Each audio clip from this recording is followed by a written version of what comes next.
శుక్లాంబరధరం విష్ణుం శశివర్ణం చతుర్భుజం ప్రసన్నవదనం ధ్యాయేత్ సర్వవిఘ్నోపశాంతయే అగజానన పద్మార్కం గజానన మహార్నిశం అనేకదంతం భక్తానాం ఏకదంతం ఉపాస్మహే.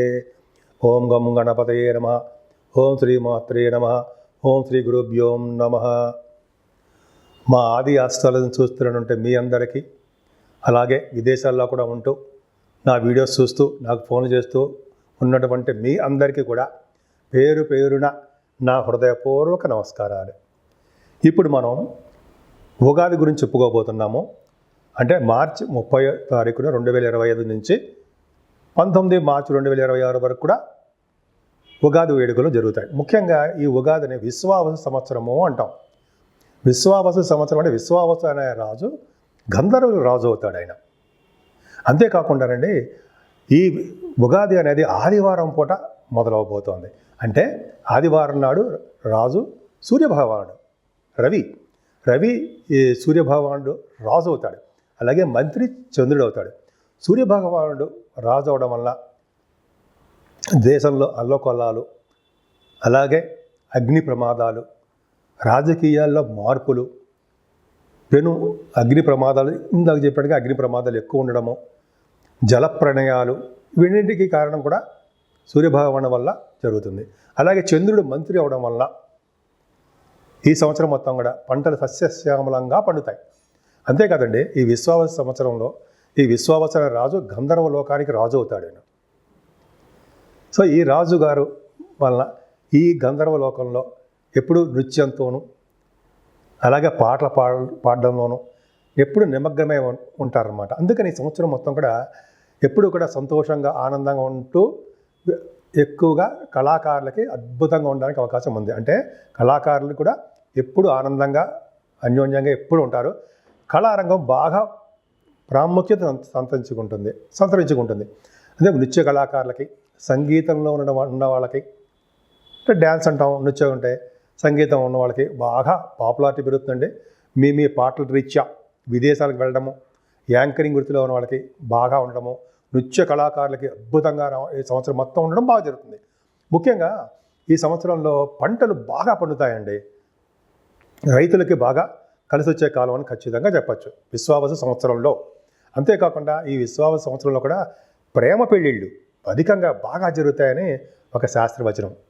ఇప్పుడు మనం విశ్వావసు సంవత్సరంలో 12 రాసుల వాళ్ళకి ఎలా ఉండబోతోంది తెలుసుకుందామండి. ఈ ఉగాది నుంచి అండి విశ్వావసు సంవత్సరంలో శని ప్రభావం చాలా ఎక్కువ ఉంటుంది. సిగ్నిఫికెంట్ చేంజెస్ బాగా ఉంటాయి. చాలామందిలో స్పిరిచువల్ డెవలప్మెంట్స్ ఎక్కువ ఉంటాయి. అంటే ఎక్కువగా ఆధ్యాత్మికత ఎక్కువ ఉండడము, యోగాలు, మెడిటేషను, వాకింగు, సింపుల్సిటీగా ఉండడము, ఇవన్నీ చాలామందికి అలవాటు చేసుకుంటారు. అంతేకాకుండా చెడు అలవాట్ల నుంచి దూరంగా కూడా చాలామంది ఉండడానికి అవకాశాలు ఈ శని ప్రభావం వల్ల ఎక్కువ ఉంటుంది. అంతేకాకుండా ఈ షష్టగ్రహ కూటమి 29 తారీఖు మార్చి 29 రావడం వల్ల 6 గ్రహాలు కలవడం వల్ల, అందులో శని భగవానుడు మీనరాశిలో ఉండడం వల్ల, రాహుతో కలిసి ఉండడం వల్ల దేశాల మధ్యలోనూ రాష్ట్రాల మధ్యలోనూ గొడవలు జరగడము, యుద్ధాలు జరగడము అవకాశాలు ఎక్కువ ఉన్నాయి. ముఖ్యంగా రాజకీయ రంగంలో కూడా పెను మార్పులు రావడానికే అవకాశాలు ఎక్కువ ఉన్నాయి. అది కూడా మార్చి 30వ తారీఖు తర్వాత నుంచి మరింత ఉధృతంగా ఉంటుంది. కానీ గురు ప్రభావం వలన వీటన్నిటికీ కూడా సమస్య పోవడానికి అవకాశం ఉంది. అంటే ఇటువంటి గొడవలు ఇవన్నీ ఉన్నా కూడా గురు ప్రభావం వల్ల అవన్నీ కంట్రోల్లోకి రావడానికి అవకాశాలు ఎక్కువ ఉన్నాయి. అంతేకాకుండా ప్రతిరోజు మెడిటేషన్ చేయడం, దైవభక్తి ఉండడం చాలా మంచిది. అంతేకాకుండా మన చుట్టూ ఏం జరుగుతోంది, మన పక్కన వాళ్ళు ఎలా ఉన్నారు, మన రాష్ట్రం ఎలా ఉంది, ఇలా ప్రజలలో ఎలా ఉన్నారో ఇవన్నీ కూడా జాగ్రత్తగా చూసుకుంటూ ఉండాలి. ఎందుకంటే ఎక్కువగా ఈ సంవత్సరంలో రాష్ట్రాల మధ్య కానీ దేశాల మధ్య కానీ చిన్న గొడవలు స్టార్ట్ అవ్వడానికే అవకాశాలు ఎక్కువ ఉన్నాయి.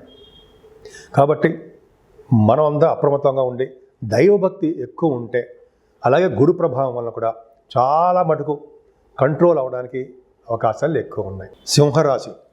సింహరాశి వారికి ఈ సంవత్సరంలో చాలా బాగుంటుంది.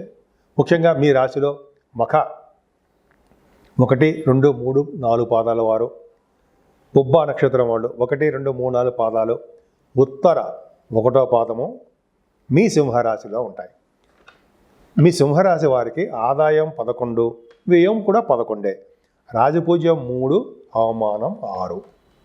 మీ రాశిలో సింహరాశి వారికి ఈ సంవత్సరం కేతు ఉండడం వల్ల చిన్న చిన్న చికాకులు, మనస్పర్ధలు, కోపతాపాలు అందరికీ ఉంటాయండి. ఉండవంటారా? ఉంటాయి. ఏం భయపడాల్సిన అవసరం లేదు.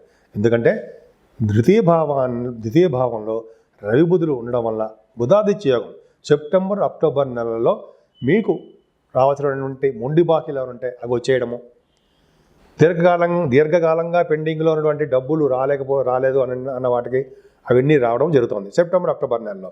కానీ ఇక్కడ ఏమవుతుందంటే జూలై నుంచి నవంబర్ నెల వరకు శని వక్రగతిలో ఉండడం వల్ల చిన్న చిన్న ఇబ్బందులు మాత్రం కలిగిస్తాడు. మీ ద్వితీయ భావాన్ని శని కూడా చూడడం వల్ల కొన్ని సందర్భాల్లో మీ కుటుంబంలో సమస్యలు రావడానికి అవకాశం ఉందండి. కొద్దిగా జాగ్రత్తగా ఉండండి. అంటే మీ తల్లిదండ్రుల విషయంలోనూ, మీ భార్యాభర్తల విషయంలోనూ చిన్న చిన్న మనస్పర్ధలు రావడానికి అవకాశాలు మాత్రం ఉన్నాయి. ఏదైనా ఈ సంవత్సరం మొత్తం కూడా మీరు తరచూ ప్రయాణాలు చేయవలసి వస్తుంటుంది. మీ తోబుట్టువులని, మీ తమ్ముళ్ళని, చెల్లెళ్ళని, అక్కాయల్ని వాళ్ళని పలకరిస్తూ ఆనందంగా ప్రేమగా చూసుకోవాల్సి వస్తూ ఉంటుంది. మీ ప్రయాణాలు చేస్తూ ఉంటారు. 4వ భావం అంటే రవి బుధ కుజులు 4th భావంలో ఉండి గురుదృష్టి ఉండడం వల్ల ఆస్ట్రాలజర్స్కి చాలా చాలా బాగుంటుంది. అలాగే అంటే ఆస్ట్రాలజర్స్ అంటే మీకు తెలుసు కదా, మీరే కదా బాగా జాతకాలు చెప్తూ ఉంటారు, మీరు చెప్తారు కదా, వాళ్ళకి చాలా మంచి కాలం అండి. అలాగే రవి బుధులు కుజుడు ఉండడం వల్ల డాక్టర్స్ వృశ్చిక రాశిలో ఉంటే డాక్టర్స్ గురుదృష్టి ఉంది కాబట్టి డాక్టర్స్ వృత్తిలో ఉన్న వాళ్ళకి, అలాగే ఆపరేషన్స్ చేసేవారికి కూడా చాలా చాలా బాగుంటుంది. ముఖ్యంగా మీ తల్లిగారికి ఆరోగ్య పరిస్థితి, ఆర్థిక పరిస్థితి చాలా చాలా బాగున్నాయి, అవకాశాలు ఎక్కువ ఉన్నాయి. కానీ మీ రైతులు ఉంటారు కదా, రైతులకి వాళ్ళకి పంట పొలాల్లో కొద్దిగా సమయానికి డబ్బులు చేతికి అందలేకపోవచ్చు జూలై నుంచి నవంబర్ లోపల.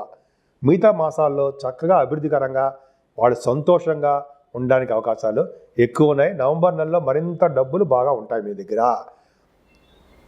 అంతేకాకుండా ఈ సంవత్సరం మొత్తం కూడా మీరు మీ కుటుంబంలో పుత్ర సంతాన యోగం కలగడానికి అవకాశాలు ఎక్కువ ఉన్నాయి. అలాగే సాహిత్య రంగంలో బాగా డెవలప్ అవ్వడానికి అవకాశాలు ఎక్కువ ఉన్నాయి. కళారంగంలో సంగీతం, సాహిత్యం, నృత్య కళాకారులకి, సింహరాశి వాళ్ళకి ఫలవంతంగా వచ్చే అవకాశాలు వెతుక్కుంటూ వస్తాయి మీ దగ్గరికి. అలాగే రాజకీయ రంగంలో పదవులు కూడా వస్తాయి, మంత్రసిద్ధి కూడా కలుగుతుంది. మీరు ఎవరి దగ్గర ఎలా మాట్లాడాలో మాట నేర్పడతనము, అలాగే శుభకార్యాలు, ధర్మకార్యాలు చేయడము, ఇవన్నీ మీకు అవకాశాలు ఎక్కువ ఉంటాయి. అంతేకాకుండా మీ స్టాక్ మార్కెట్లో ఉన్న వాళ్ళకి చాలా బాగుంటుందండి. మీ వాళ్ళకి ఫైనాన్షియల్గా స్టేటస్ బాగుంటుంది. ఏదేమైనా ఈ సంవత్సరం మొత్తం కూడా 7వ భావంలో రాహు ఉండడం వల్ల వివాది వేడుకల విషయంలో కొన్ని అవాంతరాలు, చిన్న చిన్న ఇబ్బందులు, మనస్పర్ధలు, కోపతాపాలు రావడానికి అవకాశం ఉంది. అంటే భార్యాభర్తల విషయంలోనూ, అలాగే పార్ట్నర్స్ విషయంలో కూడా కొద్దిగా చిన్న చిన్న ప్రాబ్లమ్స్ రావడము అది సర్వసాధారణంగా ఉండబోతోంది. మీ వ్యాపార అభివృద్ధి కూడా కొంచెం తక్కువగా ఉంటుంది. ఏదేమైనా కంటక శని మీకు మొదలవబోతున్నాడండి. 8వ స్థానంలో శని. 8వ స్థాన శని మంచివాడు మాత్రం కాదండి. జలగండాన్ని ఇస్తూ ఉంటాడు. నీటి వల్ల ప్రమాదాలు, అగ్ని ప్రమాదాలు కలగడానికి అవకాశం ఉంది. ఆ శనీశ్వరుడు మీనరాశిలో ఉండి కుజుడితో కలిసినప్పుడు మాత్రం కొద్ది జాగ్రత్తగా ఉండాలండి. మీకు నీటి గండం ఉండడానికి, ప్రమాదాలు జరగడానికి అవకాశం ఉంది. అది మళ్ళీ నేను చెప్తాను. కుజుడు ప్రభావం వల్ల చెప్పుకుందాము, నెల చెప్పుకుంటాం కాబట్టి అది ఇప్పుడే కాదు, అక్టోబర్, నవంబర్ తర్వాత. సరే, ఏదేమైనా శని ప్రభావం జాగ్రత్తగా ఉండండి. ఆంజనేయ స్వామిని పూజించడం వల్ల, అమ్మవారి యొక్క ఆశీస్సులు పొందడం వల్ల, శివాభిషేకాలు చేసుకోవడం వల్ల, వెంకటేశ్వర స్వామికి అఖండ దీపారాధన వెలిగించడం వల్ల శని వల్ల వచ్చే దోషాలు చాలా మటుకు తగ్గుముఖం పడతాయి. శని 8వ స్థానంలో ఉండడం వల్ల లీగల్ రిలేటెడ్ సమస్యల నుంచి బయటపడతారు. అది ఉంది. లీగల్ మ్యాటర్స్ ఏమైనా ఉంటే వాటి నుంచి మీకు ఉపశమనం కలిగి శుభకరమైన వార్తలు మీరు వింటారు. దీర్ఘాయుర్దాయాన్ని ఇస్తాడు. 8వ శని దీర్ఘాయుర్దాయాన్ని ఇస్తాడు, ఎక్కువ ఆయుష్ని ఇస్తాడు. ఆయుర్దాయాన్ని ఇవ్వడం అంటే ఆయుష్ అనమాట. అంటే ఎటువంటి జలగండాలు ఉన్నా సరే మీకు ఆయుర్దాయం ఉన్నట్టే. మీరు మీ జన్మగా మీ జాతకాల ప్రకారం ఉంటుంది. నేను చెప్పేవంతా కూడా తెలుసుకోవడం వరకు మాత్రమే. ఏదైనా ఈ సంవత్సరం మొత్తం కూడా పుణ్యక్షేత్ర దర్శనాలు, తీర్థయాత్రలు, మీ గురువుగారితో వెళ్ళడము, మీ కుటుంబ సభ్యులతో వెళ్ళడము, అమ్మవారి యొక్క ఆశీస్సులు పొందడము, పుణ్యక్షేత్రాల్లో దర్శనాలు, నదీ స్నానాలు, గంగా నది అనేటువంటి మహానదుల్లో పుణ్యనదుల స్నానాలు ఉండడానికి అవకాశాలు ఎక్కువ ఉన్నాయి. మీ జాతకాలు అంటే మీ ఈ విషయంలో అంటే ఈ 10th భావం చూసుకుంటే జాబ్ విషయంలో మాత్రము కొద్దిగా అవాంతరాలు ఏర్పడతాయి. ముఖ్యంగా సాఫ్ట్వేర్ రంగ ఉద్యోగస్తులకి భద్రత తక్కువగా ఉంటుంది.